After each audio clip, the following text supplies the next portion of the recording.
France Info. Bonsoir à toutes et à tous et bienvenue aux Informés avec, comme tous les samedis, le regard des correspondants de la presse étrangère en France. À la une ce soir, la situation au Proche-Orient. Israël attaque à nouveau l'Iran après les représailles de Téhéran. Hier soir, comment se positionnent les pays de nos informés dans ce dossier? Quelles réponses et attitudes en Europe? Quelles conséquences aussi tout cela peut-il avoir? Ce sera notre premier débat. Des manifestations en France, 5 syndicats, les partis de gauche et les collectifs en faveur des droits des Palestiniens dans la rue pour réclamer la paix à Gaza et la reconnaissance de l'État de Palestine, qui reste un objectif de la France, a dit hier Emmanuel Macron. La conférence de l'ONU, lors de laquelle l'annonce aurait pu être faite mercredi prochain, elle a été annulée en raison des frappes israéliennes en Iran. Des frappes dont avait été informé Donald Trump, le président américain, qui fait face à la colère de ses opposants pour sa politique intérieure. Des manifestations ce samedi, alors que lui a prévu une grande parade à Washington le jour de ses 79 ans et pour le 250e anniversaire de l'armée, journée marquée aussi par le meurtre d'une élue locale et de son mari dans le Minnesota. Pour débattre de tous ces sujets, bonsoir Rina Bassiste. Bonsoir. Correspondante à Paris pour la radio publique israélienne et le site américain Al Monitor. Vaïjou Naravaneh est également avec nous. Bonsoir Vaïjou. Bonsoir. Correspondante indienne en France. Juan José Dorado, grand habitué des Informés. Bonsoir Juan José. Buenas tardes. Journaliste correspondant à Paris pour plusieurs journaux espagnols. Et avec nous également Sylvain Kahn. Bonsoir. Bonsoir. Et bienvenue, professeur au Centre d'Histoire de Sciences Po, spécialiste des questions européennes, auteur de nombreux livres. Le prochain sortira d'ailleurs cet été. Son titre, L'Atlantisme est mort, vive l'Europe, c'est aux éditions de l'Aube. Une déclaration de guerre, les mots des autorités iraniennes après les premières frappes israéliennes sur son sol hier, avec des cibles militaires et nucléaires détruites ou touchées. Des responsables iraniens de haut rang ont aussi été éliminés. Une première riposte de Téhéran a eu lieu hier soir avant de nouvelles attaques israéliennes. Aujourd'hui, le président iranien avertit ce samedi d'une riposte plus forte en cas de poursuite des frappes. Le premier ministre israélien Benjamin Netanyahou lui indique que l'armée va frapper tous les sites du régime en Iran, ajoutant que les frappes israéliennes avaient déjà porté un coup réel au programme nucléaire de la République islamiste. Rina Bassiste, ces attaques et ces répliques, elles sont parties pour durer dans le temps. Cela peut durer des jours, des semaines? Forcément, c'est ce que, en tout cas, le Premier ministre Benjamin Netanyahou a dit déjà très très tôt, vendredi matin. Il a averti, en fait, dans des messages qu'il a fait adressant les citoyens israéliens. Il a dit, écoutez, mes chers citoyens, ça va prendre longtemps. Il y aura des heures dans les abris, il y aura des frappes iraniennes, il faudra subir ça jusqu'au moment où l'armée israélienne arrive à éliminer le programme nucléaire iranien. On voit mal comment Juan José Dorado échapper à une escalade. On voit mal effectivement comment échapper à cette escalade, d'autant plus qu'effectivement les frappes israéliennes ont été quand même assez contundantes, ont été fortes. Et donc d'ailleurs la réponse, si on se souvient l'année dernière, la réponse iranienne avait mis quelques jours à venir. Là, elle est venue vraiment dans la suite de la première attaque israélienne. Donc effectivement, on va avoir des jours, peut-être des semaines qui vont être compliqués. Après, le problème est complètement différent dans le sens, effectivement, qu'on sait que la puissance israélienne est supérieure à la puissance iranienne. Jusqu'où ils vont pouvoir aller les Iraniens? Ils ont envoyé entre 200 et 300 missiles balistiques. Est-ce que une deuxième salve de missiles, une troisième salve peut-être, une quatrième salve, mais à un moment donné, même les Iraniens vont être à court des missiles.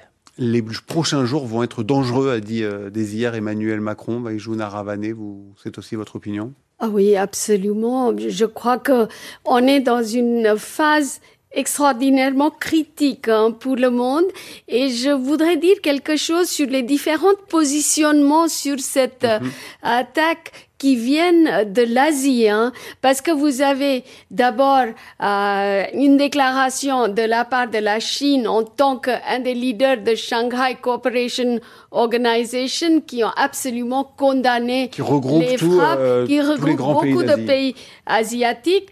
Tout de suite après, les Indiens ont déclaré qu'on n'était pas parti, on faisait pas partie de processus de décision dans le Shanghai Cooperation Organization et que nous, on demande une désescalade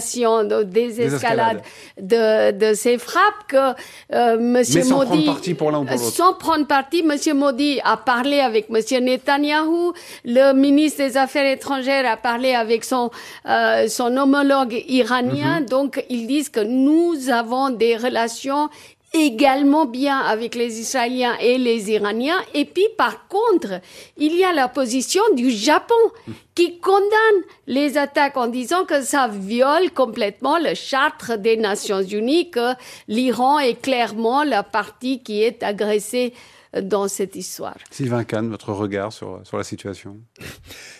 Évidemment, moi, je vais regarder la situation du point de vue de la diplomatie européenne. Enfin, disons, c'est là-dessus que je peux apporter éventuellement un éclairage. Ce que ça confirme, en fait, c'est à quel point la diplomatie européenne, entendue donc dans sa globalité, c'est-à-dire celle de l'UE en tant que telle, et celle au pluriel des différents États membres, plus celle du Royaume-Uni, eh bien, ces différentes diplomaties, c'est un peu comme... Elles sont hors jeu, en fait. Elles sont comme des spectateurs au tennis. Elles regardent non pas les balles, mais les missiles passer. Donc, elles appellent tout à... De la même façon que sur d'autres grands dossiers, on évoque souvent l'Ukraine, c'est la même chose? Ah non. Sur l'Ukraine, la diplomatie européenne pèse, vraiment. Tandis que sur le conflit... israélo-palestinien, sur le conflit israélo-iranien, non, les Européens pèsent très très peu. Voilà.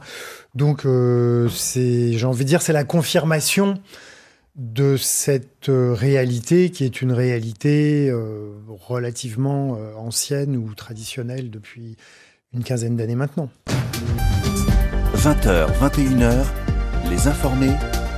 Victor Matet. Les conséquences toujours de ces frappes israéliennes hier en Iran et la réplique hier de Téhéran, tout cela intervient avant deux grands rendez-vous diplomatiques, des nouvelles discussions sur le nucléaire iranien, elles devaient avoir lieu demain, et une conférence sur la Palestine mercredi prochain, conférence de l'ONU, événement là encore annulé, et ce n'est pas un hasard, estime sur France Info Jean-Paul Chagnolot, président de l'Institut de recherche et d'études Méditerranée-Moyen-Orient. Je ne crois pas un instant à la coïncidence, parce que la question du nucléaire iranien et ce seuil critique dont parlait Macron hier, il est là depuis des mois et on n'était pas à quelques jours près, ni à quelques semaines près, et puis il fallait au moins laisser la parole aux diplomates cette dernière séquence. Donc il n'y a pas de coïncidence, c'est pas vrai. Je n'y crois pas. Évidemment, je suis pas dans le secret de ce qui s'est passé, mais la réalité, c'est que deux processus diplomatiques, l'un sur le nucléaire iranien, l'autre sur la question fondamentale qui est la question palestinienne et à Gaza, ont été complètement balayés pour un temps indéterminé maintenant. Et donc, je ne peux pas ne pas faire le lien entre les deux. Et une fois encore, des frappes de cette nature auraient peut-être un sens s'il y avait quelque part un projet politique derrière. Or, il n'y a pas de projet politique. Une fois encore, Netanyahou va frapper sans du tout avoir une perspective politique. Il s'agit de gagner du temps, sans doute, dans cette affaire, à un prix qui est tout à fait considérable. Rina Bassiste, correspondante israélienne en France, comment est-ce que vous comprenez le timing de ces attaques? Pourquoi maintenant, pas dans 48 heures ou une semaine? C'est pour bousculer totalement l'agenda diplomatique? Je ne suis pas tout à fait sûre. C'est possible que le Premier ministre Benjamin Netanyahu a ses propres considérations, y compris des considérations de politique intérieure. Je n'exclus pas ça. Mais c'est possible aussi que le timing est lié d'abord à ces rapports de l'Agence d'énergie atomique, l'AIEA, qui a en fait constaté que l'Iran est dans le, si je prends les termes en anglais, les non-compliance, je ne sais pas comment on traduit ça en français. Mais le fait est que l'agence dit que l'Iran en fait cherche pas un programme nucléaire civil. A dit que l'Iran avait dépassé le seuil d'enrichissement. Voilà, et ces dépassements, c'est pas une erreur ou un hasard. Ces dépassements, il y a une seule explication à un tel dépassement. L'explication, c'est que l'Iran cherche à devenir un État nucléaire avec des armes nucléaires, pas avec un programme nucléaire civil. Donc, d'abord là, on a un élément extrêmement concret. Qui a sûrement poussé aussi parce que les plans pour attaquer l'Iran, Israël les a développés depuis des années. C'est pas quelque chose de nouveau. On sait très bien que c'était pas, sorti comme ça. Donc, elle préparée depuis des mois. Il y a une infiltration. Exactement. Effectivement, c'est pas sorti comme ça. Et ça, c'est une chose. Après, il y avait pas mal de rapports en Israël, mais là, on n'a pas une confirmation ni de l'agence de l'énergie atomique, ni d'autres, en fait,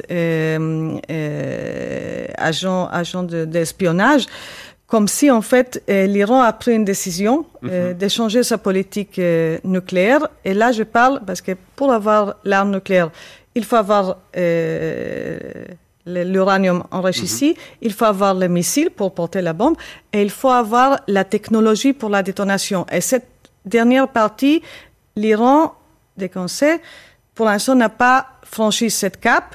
Là, Israël, il y a en tout cas des agents en Israël qui disent que l'Iran a changé sa politique sur ça. Et si c'est vrai, si c'est correct, là, on est totalement dans une autre cas de figure et ça explique l'attaque. Rina Bassis, on a parlé hier des réactions en Iran, de la population iranienne par rapport à ces attaques. En Israël, comment est-ce que c'est perçu par les habitants ? Je crois que d'abord, il y a des générations en Israël qui ont grandi avec cette idée que l'attaque va arriver un jour. Parce que d'abord, M. Netanyahu a toujours, c'est sa mission, c'est sa vision de ce qu'il va laisser derrière lui, qu'il va éliminer les dangers de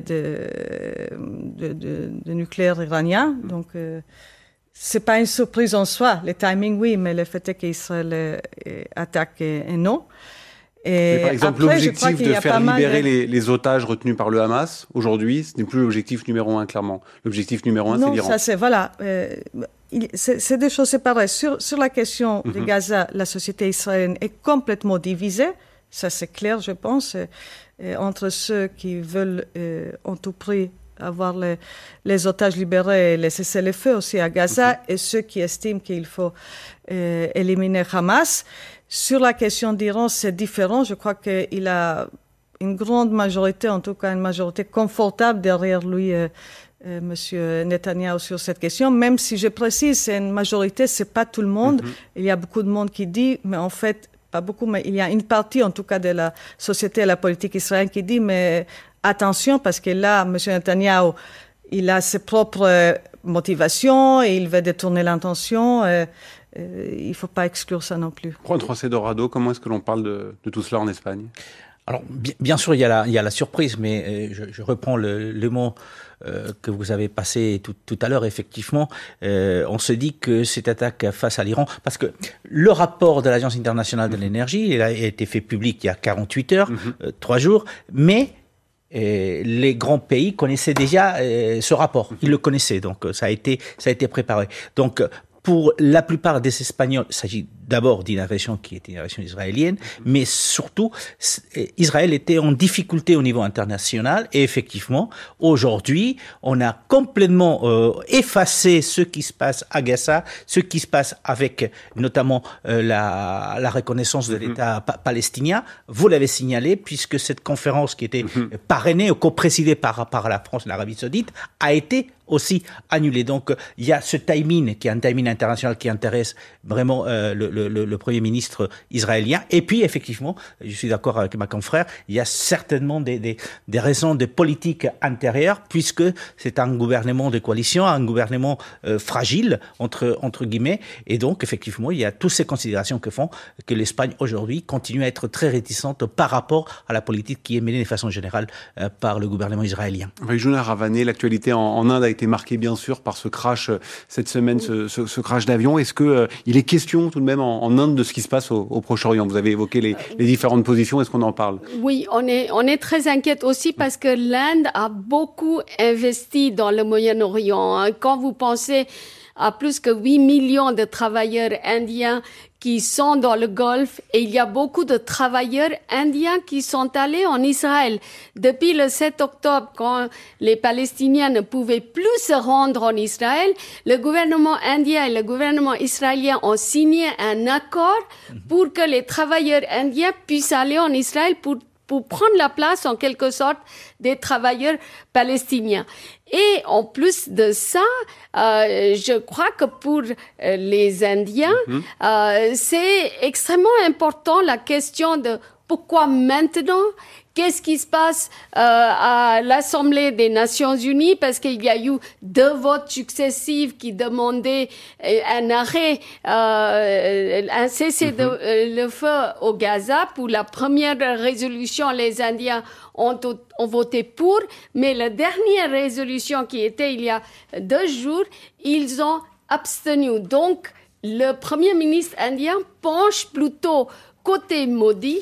Ils ont en quelque sorte totalement abandonné leur soutien pour la Palestine, qui était un soutien, mais vraiment depuis des décennies que les Indiens soutenaient les Palestiniens. Ça, c'est un nouveau développement, mais surtout qu'ils ont aussi d'excellentes relations historiques avec l'Iran.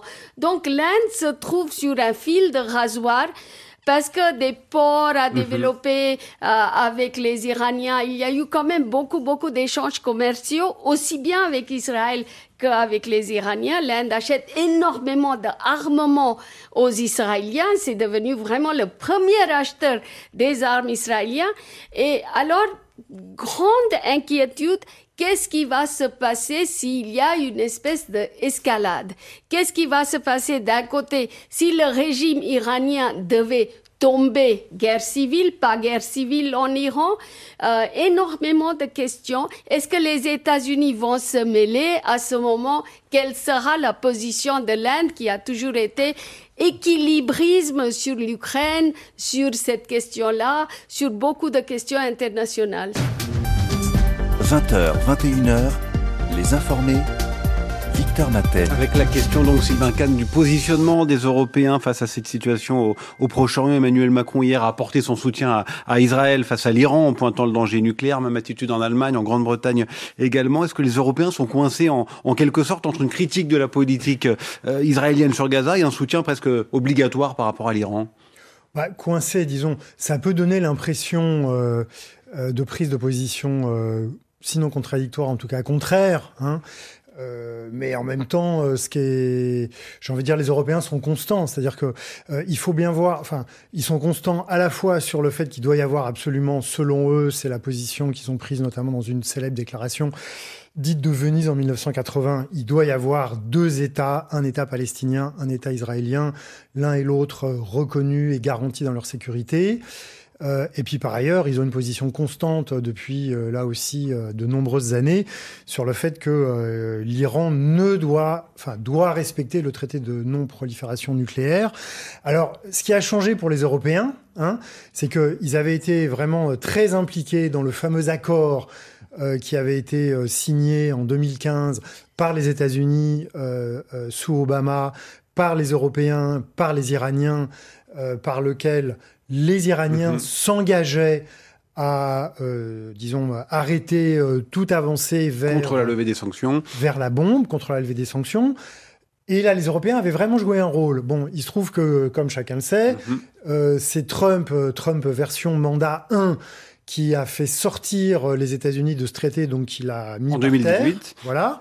Et maintenant, Trump dit aux Iraniens, remettons-nous autour d'une table et il le dit pas comme ça, mais en gros, refaisons ce que moi-même j'ai contribué à casser lors de mon premier mandat. Emmanuel Macron, d'ailleurs, tout à l'heure, il dit s'être entretenu avec le président iranien et il lui demande à revenir aussi à la table de négociation. Mais ça rejoint ce que vous disiez tout à l'heure. Quel poids ça a quand Emmanuel Macron dit ça au président iranien? Les Européens courent derrière parce que quand Trump fait ça, il le fait, si j'ose dire, tout seul dans son coin, sans prendre l'avis de personne d'autre et sans mettre les Européens autour de la table.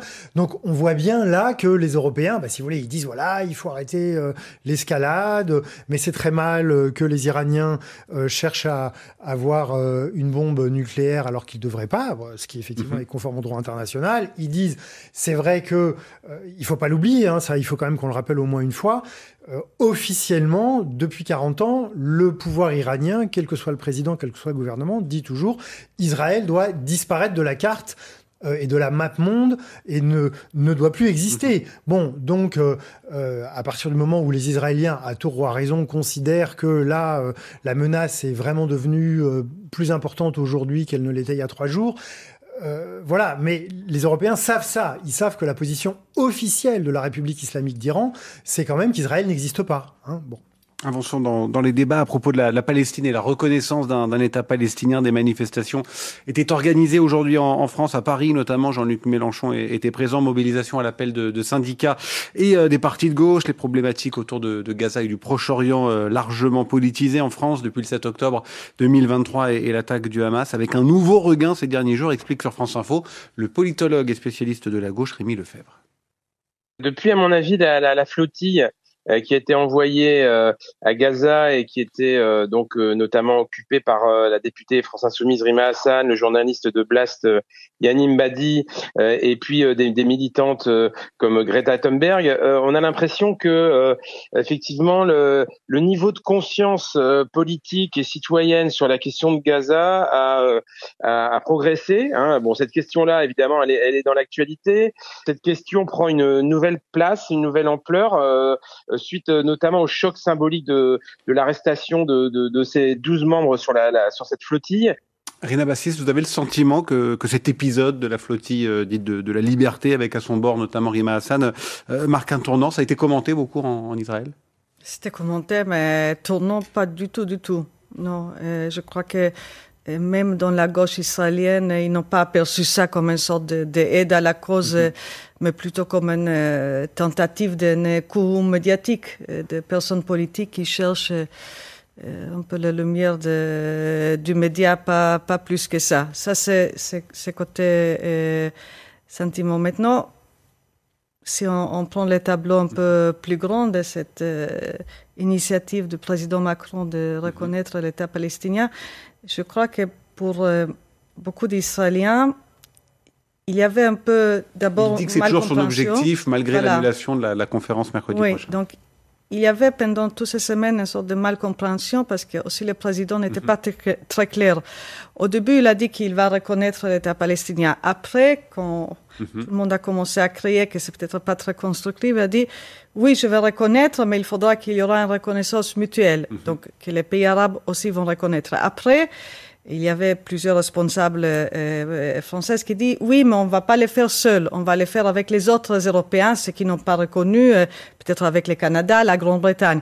Après, ils ont dit mais on va les faire seulement, ça sera conditionné par le relâchement des otages, la fin de la guerre, etc. Donc, en Israël, on ne comprenait pas, justement, s'il y aura, il n'y aura pas. Vous pensez, vous, Rina Bassis, que ça ne se fera pas?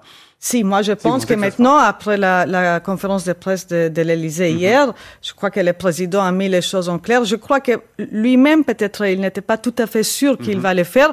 Là, il a mis les choses en clair. Il va dire, je vais les reconnaître. Je crois que pour pas mal des Israéliens, ce ne sera pas un acte symbolique, mais une tentative, en fait, de la part de Paris, justement, de forcer Israël dans un processus que, pour l'instant, Israël, à tort, à raison, ne veut pas faire partie. Est-ce que la France peut vraiment forcer Israël à entrer dans un dialogue avec les Palestiniens? Je ne crois pas. Il faudra que les deux parties soient volontaires à le faire. Juan José Dorado, comment est-ce que vous voyez ce qui se passe en France? On sait que l'Espagne a reconnu il y a un an cet État palestinien, qu'il y avait des manifestations aussi aujourd'hui. Tout à fait. Dans 148 villes espagnoles, il y avait des manifestations. Par rapport à la France, une grosse différence. Déjà, les deux partis des gouvernements étaient dans les manifestations qui ont eu lieu du côté de Madrid et, comme je vous disais, dans 140 villes espagnoles. De la même façon, lors des discours qui ont été prononcés, le mot génocide a été prononcé et il est prononcé en Espagne de façon générale par rapport à ce que fait Israël. À la différence de la France, il est prononcé y compris par les autorités. Y compris par les autorités qui étaient présentes. Les deux parties du gouvernement étaient présentes donc, dans les manifestations. À rajouter qu'il y avait aussi des personnalités. Pedro Almodóvar, le cinéaste, il était dans la manifestation. Mais aussi Josep Borrell, l'ancien haut commissaire aux relations extérieures de l'Union européenne, était dans la manifestation et a pris la parole. Donc effectivement, en Espagne, ce qu'on s'est dit, c'est que aujourd'hui, c'est près des 150 pays, des 193 pays de l'ONU qui reconnaissent la Palestine. C'est-à-dire plus de 75% du monde reconnaissent la Palestine. Donc on se pose la question, où est l'anomalie? Du côté de ces 150 pays ou du côté de ces quarantaines de pays qui ne reconnaissent pas encore la Palestine? 20h, 21h, France Info, les informés, Victor Matet. Et bienvenue si vous nous rejoignez dans le studio de France Info ce soir. Rina Bassis, correspondante à Paris pour la radio publique israélienne et le site américain Al Monitor. Vaïjouna Ravané, correspondante indienne. Juan José Dorado, journaliste et correspondant à Paris pour plusieurs médias et journaux espagnols. Sylvain Kahn, professeur au Centre d'Histoire de Sciences Po, spécialiste des questions européennes, auteur de nombreux livres. Le nouveau L'Atlantisme est mort, Vive l'Europe aux éditions de l'Aube. Continuons à parler de ces manifestations situation aujourd'hui en France pour la paix à Gaza et la reconnaissance de l'État palestinien. Votre regard sur tout ce qui se passe sur ces mouvements aujourd'hui en France, Vaijouna Rabaneh? Je crois qu'il y a de plus en plus de personnes qui pensent qu'ils doivent s'engager quelque part, publiquement, dans ce conflit, prendre position. Surtout la guerre qui continue à Gaza, le nombre de victimes. Et ils disent vraiment ce que mon confrère a dit, que Netanyahou, quelque part, il a frappé maintenant parce qu'il se trouvait coincé. Sur la question de Gaza, il se trouvait coincé parce qu'on disait une soixantaine de mille personnes qui sont mortes maintenant. Où est-ce que vous voulez aller? Où est-ce que ça s'arrête? C'est quoi le but final de cette opération? Et puis, c'est de très mauvaise publicité pour l'Israël de trouver les gens qui vont chercher la nourriture, qui se font abattre constamment et tout le temps. Ça veut dire quoi? Quel est le projet, même avec les frappes en Iran? Est-ce que l'Israël va arriver à toucher les 400 grammes d'uranium enrichi que les Iraniens détiennent?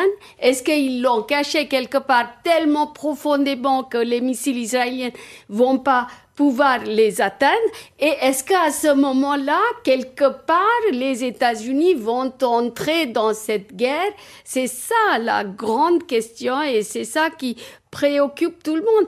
En Inde, je dois dire que la position pro-palestinienne qui existait il y a une quinzaine d'années n'y est plus. Et c'est parce qu'il y a un tel sentiment d'anti-islamisme qui a été vraiment soufflé par M. Modi, soutenu par M. Modi, que c'est des musulmans en Inde qui sont devenus l'ennemi.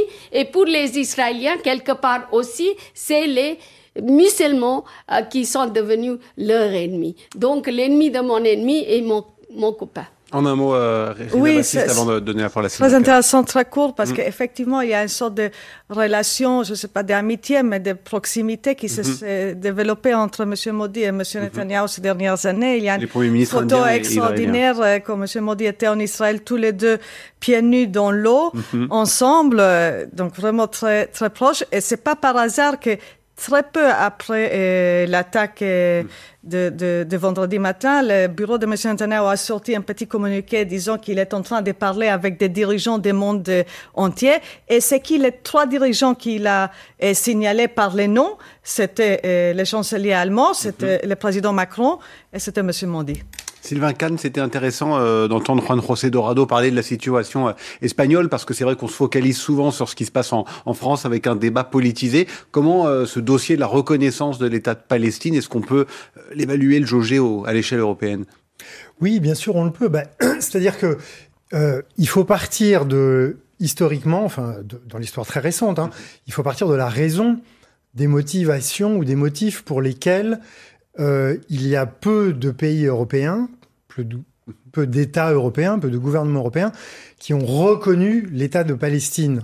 Alors que, je le rappelais tout à l'heure, la position des Européens de manière officielle et constante depuis 1980 au moins, c'est de dire qu'il doit y avoir deux États. C'est-à-dire, c'est en fait la position de l'ONU, du plan de partage de la Palestine en 1947. Bon, voilà.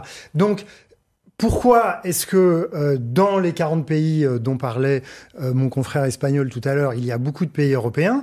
C'est parce que il y a une situation objective au Proche-Orient, disons, où le Hamas, qui gouverne Gaza depuis près de 20 ans maintenant, ne reconnaît pas Israël, ne reconnaît pas le droit à l'existence d'Israël. Bon, donc il y a beaucoup, dans les diplomaties européennes, il y a une tradition consistant à dire, bien entendu, il faut qu'il y ait un État palestinien, nous sommes pour, mais pour ça, il faut avoir un interlocuteur palestinien qui soit dans une situation diplomatique de négociation où il reconnaît, lui aussi, le droit à l'existence d'Israël. Donc, alors, ça, c'est côté Hamas, et là aussi... pour faire le lien avec ce qu'on disait tout à l'heure sur le fait que, comme vous l'avez rappelé, Victor, beaucoup de gouvernements européens ont tout de suite dit, là, c'est un peu légitime. En fait, Israël se défend. C'est parce que derrière le Hamas, comme derrière le Hezbollah, comme derrière les Houthis, il y a la République islamique d'Iran. Bon, donc historiquement, c'est un peu comme ça que vous avez ce qui peut paraître paradoxal, à savoir une position où on dit 2 États en paix avec des frontières sûres et garanties, et en même temps, très peu de pays européens qui officiellement reconnaissent dès à présent un État palestinien. Avec la France, effectivement, on le disait, qui aurait pu le faire dès mercredi prochain. Nous avons parlé des conséquences de la situation au Proche-Orient en Europe, sur les débats politiques aussi au regard de Gaza et de la Palestine. Parlons à présent de Donald Trump, qui doit affronter ce qui se passe sur la scène internationale et dans son pays, aux États-Unis. De grandes manifestations aujourd'hui dans le sillage des mobilisations réprimées en Californie, alors que le président américain organise une grande parade ce soir à Washington, le jour de ses 79 ans, et pour le 250e anniversaire de l'armée US. Bonsoir Anne Désine. Bonsoir. Professeur des universités, spécialiste des États-Unis, auteur de ce livre « Les juges contre l'Amérique, la capture de la Cour suprême par la droite radicale », c'est aux éditions Presse universitaire de Nanterre. On assiste dans une certaine mesure aux limites déjà de la méthode Trump, 5 mois après son retour à la Maison-Blanche. Il est vrai qu'il y a une conjonction de facteurs. Je crois qu'il a voulu le renforcement de sa politique d'immigration pour un petit peu changer le récit médiatique. Il aime bien être en contrôle. Et comme il avait des échecs partout, puis en plus on l'avait surnommé Taco, celui qui se dégonfle à chaque fois sur les droits de douane, etc., et qui ne réussit pas à obtenir la paix ni à Gaza ni en Ukraine, il s'est dit, si je me montre fort sur l'immigration, cela ira mieux. Si ce n'est que ça a suscité ce fameux sursaut du peuple que l'on attendait depuis des mois. Je suis pas sûre que ce soit le sursaut des démocrates encore, mais de la société civile, des organisations se produit. On attend, en même temps que son défilé si fantasmé pendant 10 ans, on attend 2000 manifestations dans toutes les villes des États-Unis. Alors, sur des sujets assez larges, beaucoup de slogans, c'est No King. Il faut se rappeler que les États-Unis ont été construits contre l'Angleterre, le pouvoir tyrannique du roi et du Parlement.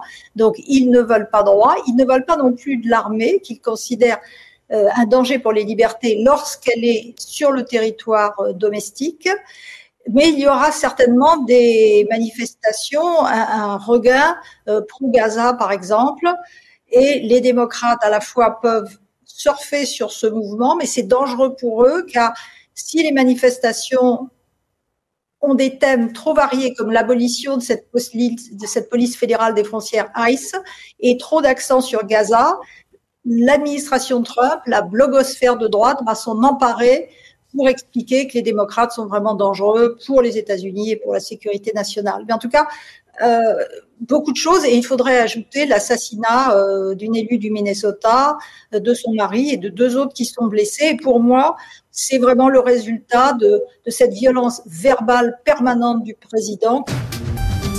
20h, 21h, les informés, Victor Matet. Nos informés de ce samedi soir, Rina Bastis, Vaijouna Ravané, Juan José Dorado et Sylvain Kahn. Anne Dessine est également toujours avec nous en ligne, professeur des universités et spécialiste des États-Unis. Avant le fil info, on parlait de cet élu local du Minnesota et son mari tué ce matin dans un acte de violence politique d'après le gouverneur de l'État. Cette horrible violence politique ne sera pas déclarée, a déclaré de son côté Donald Trump. L'enquête est en cours, mais vous nous le disiez, pour vous, il faut faire un lien clairement entre ce drame et le climat politique extrêmement lourd aux États-Unis. Bien sûr, cela fait 20 ans que les républicains ont utilisé un vocabulaire de guerre. On ne parle plus d'adversaires en parlant des démocrates, mais d'ennemis. Et Trump a ajouté considérablement à cette violence verbale. Il est responsable de ce qui s'est passé le 21 janvier 2021, l'insurrection du Capitole. Il est responsable lorsque des élus ont déjà été attaqués. Et là, il est clair, la personne qui est recherchée par la police, dans la voiture de police qu'il avait emprunté pour se faire passer pour un policier, on a trouvé la liste de 70 autres personnes qu'il envisageait, j'imagine, d'assassiner. Donc, la violence qui a toujours été une composante de la culture américaine est maintenant en premier plan, c'est un vrai danger. Et la façon dont le président a juste, comme d'habitude, fait « Ah, nous n'allons pas tolérer ceci », au lieu d'accepter, mais il n'est pas capable de faire ça, une certaine responsabilité, veut dire que la violence va continuer de croître. Rina Bassist. Oui, je suis d'accord avec cette analyse. On a un peu le sentiment comme si la société civile américaine essaye un peu de se rattraper parce que c'est le 2e mandat du président Trump. Donc, personne parmi les électeurs américains ne peut dire Je savais pas, on connaissait pas ses intentions, et on pensait que voilà, il y avait que des slogans, mais il va pas les faire. On sait très bien, on a vu ce qui s'est passé, en janvier 2021, tous les signaux étaient là-bas, toutes les intentions étaient déclarées, et les démocrates, malgré tout ça, malgré son premier mandat, ils ont échoué à ces deuxièmes élections, et M. Trump a gagné une deuxième fois. Donc là, comme les démocrates, ils ont échoué très clairement, là, il y a la société civile qui reprend un peu les flambeaux de cette bataille, trop tard. Et il y aura sûrement certaines qui vont le dire, et on va voir dans les prochains jours. Est-ce que peut-être cette société civile, ce mouvement qui est en train de se construire, peut-être là, ça va faire surgir d'une certaine façon des leaders qu'on ne trouve pas dans la partie démocrate, parce que la partie démocrate arrive toujours pas à faire face à Donald Trump. C'est un scénario possible, ça, Anne Désine ? Oui, les démocrates n'ont pas fait leur état des lieux, ils n'ont pas accepté leurs responsabilités, ils sont très divisés entre la gauche qui considère que le programme était trop modéré et les modérés centristes qui considèrent que ce sont toutes les idées wokistes, les droits des LGBT, des transgenres qui ont fait capoter la campagne des démocrates. Tant qu'ils n'auront pas fait cette analyse, reconnu leurs responsabilités et surtout proposer des thèmes qui peuvent reconquérir la classe moyenne. C'est ça le vrai problème. Le problème, c'est que la classe moyenne a davantage cru Donald Trump que les démocrates. Et c'est pas seulement la classe moyenne blanche, il a aussi gagné des Afro-Américains et des Hispaniques. Il y a cette prise de conscience à faire, elle n'a pas été faite. Alors, l'avantage là, c'est effectivement la société civile est très mobilisée. Bon, moi j'ai des tas d'amis qui sont juristes, qui sont dans les tribunaux en permanence, soit pour contester les décrets, soit pour aider les sans-papiers, etc. Mais il n'y a pas d'image politique. Je parle pas seulement d'un candidat. Les candidats à la présidentielle, ils émergent souvent très tard. Rappelons-nous Bill Clinton, inconnu, quelques mois avant, si j'ose dire, Obama, même chose. Mais il n'y a pas de thème fédérateur. Quand on regarde le site du Parti démocrate, par exemple, on voit qu'ils disent on va protéger alors les femmes blanches, les femmes homosexuelles, les ceci, les cela, toutes les catégories de la planète, mais pas les hommes blancs. Ça, c'est un vrai problème. Et rien sur la classe moyenne, rien.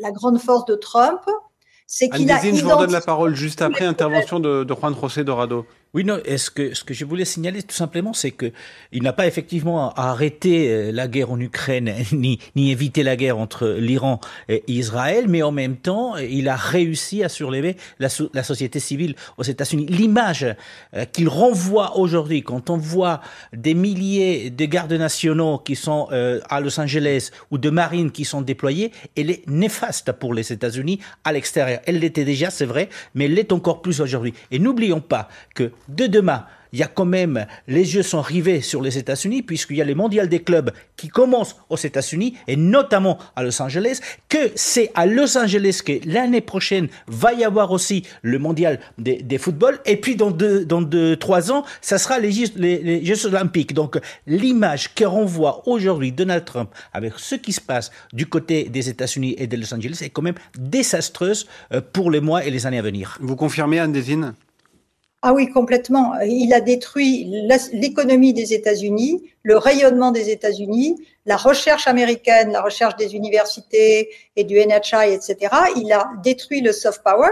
Et le plus grave, c'est que, par exemple, moi, je n'ai plus envie d'aller aux États-Unis. Là, j'y suis pas retournée depuis l'élection parce que je n'ai pas envie d'être retenue 48 heures dans un centre de détention. Mes étudiants étrangers, je leur dis surtout restez là-bas, ne revenez pas parce que vous ne réussirez pas à partir. Et là, j'avais un de mes amis américains qui habite le Minnesota, donc qui part ce soir. Il sait, alors qu'il a toutes les choses pour faciliter l'entrée, la sortie dans les aéroports, le global, etc. Il sait qu'il va passer 3 heures à l'aéroport. Et on se demande si les athlètes vont pouvoir rentrer, même si dans les fameux décrets qui veulent protéger, enfin, c'est plus le Muslim ban, c'est le travel ban. Il y a une exception effectivement pour les athlètes qui obtiendront un visa. Mais plus personne n'a envie d'aller aux États-Unis, à part quelques étudiants qui sont encore dans mais qui sont encore en France ou dans un autre pays, qui sont encore bercés par le rêve américain, mais les autres sont conscients de cette détérioration tous azimuts. Merci beaucoup Anne Désine pour votre intervention ce soir. Merci. Dans Les Informés, professeur des universités. Je rappelle le titre de votre livre, Les juges contre l'Amérique, la capture de la Cour suprême par la droite radicale, aux éditions Presse universitaire de Nanterre. Un petit mot peut-être sur le sujet, Vaïjou, oui, et puis Sylvain Kahn, très rapidement. Mes confrères et madame décrit une situation qui va de pire en pire, mais il y a beaucoup d'économistes qui continuent à demander où est l'inflation dont on avait parlé. L'économie continue à performer et le marché continue à afficher vert. C'est vrai qu'il y a eu quelques couacs, il y a une certaine volatilité, mais il n'y a pas cette chute énorme et cette surinflation dont on avait parlé tout le temps. Alors, est-ce qu'il y a un miracle qui est en train de se jouer? J'attends le jour quand vraiment l'inflation va commencer à frapper les portefeuilles des Américains, et c'est à ce moment-là que la base de MAGA va commencer à se retourner contre Trump. Mais même aujourd'hui, les gens disent « Ah oui, on est prêt à sacrifier parce que Trump est en train de faire des choses dont les fruits vont être apparentes dans 10 ans. » 20h, 21h, Les Informés, Victor Matet. Et 2 cartes blanches pour terminer ces informés. Commençons avec vous, Sylvain Kahn. Juan José en parlait il y a quelques instants. La Coupe du Monde de football des clubs qui démarre demain aux États-Unis. Oui, alors moi j'ai choisi ça comme carte blanche parce que c'est un événement géopolitique, sportif évidemment, mais géopolitique et même économique tout à fait intéressant, puisque pour la première fois, on a une Coupe du Monde de foot qui va fonctionner avec des clubs, les soi-disant... Et non pas des équipes nationales. Et non pas des équipes nationales, mais exactement sur le même modèle. C'est-à-dire qu'on a une compétition qui va durer 1 mois, avec 32 équipes, donc 32 clubs, et un système de poules éliminatoires, puis ensuite des matchs à élimination directe, 8e de finale, quart de finale, demi-finale et finale. Et tout cela, effectivement, ça a été rappelé tout à l'heure, aux États-Unis. Bon... pourquoi ça me paraît intéressant? D'abord parce que ça montre à quel point la FIFA, alors on pourrait dire la même chose du Comité international olympique, mais la FIFA qui est donc cette énorme, très très riche fédération internationale des associations de football. Il y en a 6 grandes associations de football régionales. Donc, ça montre à quel point elle cherche, si vous voulez, à étendre le plus possible son modèle économique qui permet au foot de rapporter énormément d'argent, de générer énormément d'argent. C'est une première chose. Et la deuxième chose, c'est que là, il y a une décision finalement qui est prise par la FIFA elle-même, qui est d'une certaine manière de bousculer, de mettre un peu en péril ce qui nous apparaît comme étant vraiment une valeur sûre, c'est-à-dire les compétitions entre équipes nationales. Et là, la FIFA elle-même, qui a l'habitude d'organiser la Coupe du Monde de foot, a décidé, en organisant d'une certaine manière, en bypassant les grandes confédérations régionales, l'UEFA pour l'Europe par exemple, a donc décidé d'une certaine manière de jouer contre les nations, d'accord, contre les fédérations nationales, pour organiser une compétition qui est censée rapporter beaucoup d'argent, beaucoup de téléspectateurs, en jouant sur les clubs. Et évidemment, il n'y a que des clubs qui sont réputés les meilleurs, donc les plus riches. Voilà. Donc le PSG notamment. Alors, le PSG, bon, enfin, on va pas revenir ici sur les critères qui ont permis de sélectionner 12 clubs européens sur 32. Mais voilà, je trouve que c'est un indice intéressant. Alors, on verra. Voilà. On va s'arrêter là parce que sinon, Juan José ne pourra pas nous parler de flamenco et ce serait vraiment très dommage. C'est ça. Merci. Les clubs contre les nations. Juan José, c'est à vous pour votre carte blanche. Oui, parce que l'actualité est tellement anxiogène que je voulais parler plutôt des cultures et du flamenco. Le flamenco qui est le soft power espagnol, ce n'est pas le sport, c'est le flamenco. Pourquoi je vous dis ça? Parce que déjà la France, et notamment Paris, c'est une ville et c'est un pays qui depuis plus d'un siècle s'est beaucoup intéressé au flamenco, qui connaît très bien et qui le comprend très bien. Je vous dis ça aussi parce que cet été, vous allez avoir un été flamenco du côté de la France. Il va y avoir du flamenco cet été à Martigues, à Bléré, dans l'Indre-et-Loire, à Paris, et ça commence de la fête de la musique dans quelques jours. Mais surtout, n'oubliez pas, il y a des grands noms du flamenco, le guitariste le plus connu, le plus important du flamenco aujourd'hui en Espagne sera à Paris en septembre prochain à la Philharmonique. Et entre-temps, vous aurez des grandes compagnies. Vicente Amigo qui sera donc le 14 septembre à la Philharmonique. Et puis vous aurez des danseurs, des compagnies des danseurs espagnols, des flamencos qui seront ici au mois d'octobre, au mois de novembre. Mais de toute façon, là où vous soyez en France, si vous voulez voir du flamenco, allez-y, vous aurez l'opportunité. Juan José Dorado, porte-parole du flamenco en France, ambassadeur même. Merci beaucoup. Merci à tous les quatre d'être venus ce soir dans Les Informés qui reviennent bien sûr demain matin sur France Info. Très bonne soirée à tous.